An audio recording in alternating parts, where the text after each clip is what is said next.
ang first target ni Diablo is families. Family is the core of society. Yan po ang bumubuo ng society. Kaya, ang unang sisirain niya, families. At kung hindi mo namamalayan yan, hindi ka sensitibo sa nangyayari sa pamilya mo, akala mo normal lang yan, yung sagutan, kung ano ang nangyayari dyan na hidwaan sa pamilya, the devil is working. Ang Diablo po ay kumikilos sa inyong pamilya. Lalo na sa mag-asawa, yan doon uumpisahan. That's why we ought to be sensitive. Kung isa sa inyo, husband and wife, ay nagiging irritable ka, or you're easily irritated, madali kang masaktan, kikilos at kikilos si Diablo diyan. Kaya,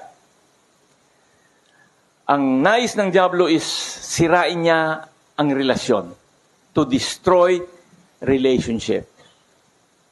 Well, it is written, the devil came to steal, kill, and destroy. Yung last na yun, to destroy, which means destroy everything, destroy relationship. Sisirain niya ang relasyon ng mag-asawa, pamilya, parents to children. That is what is happening in this world, in this society. Kaya nga nagkakaroon ng rebellion ng mga kabataan, ng mga bata, mga anak. How come nagkakaroon ng drugs? Nagkakaroon ng illicit relationship. Ibig sabihin, batang-bata pa, marami nang nabubuntis. Nagkakaroon ng relasyon. Boyfriend, girlfriend. Ngayon, alam na nila kung paano hindi mabuntis. Kaya they're doing everything. Ang Diablo po ay nariyan sa family pagka ganun po ang nangyayari. So, ibig sabihin, kung hindi po tayo sensitive sa nangyayari, ang demonyo kikilos at kikilos upang sirain ang ating pamilya.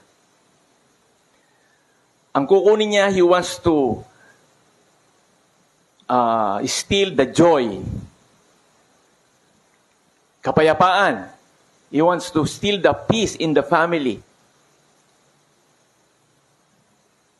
Nawawala ang joy sa pamilya. Why? Because the devil is out there to destroy.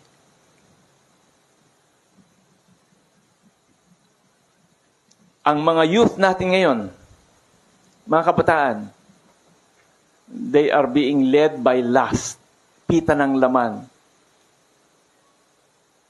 Nakikita ko karamihan sa mga kabataan ngayon, kagraduate lang ng elementary, nagkakaroon na ng relasyon. Afterwards, nagkakaroon na ng sex relationship. With that age.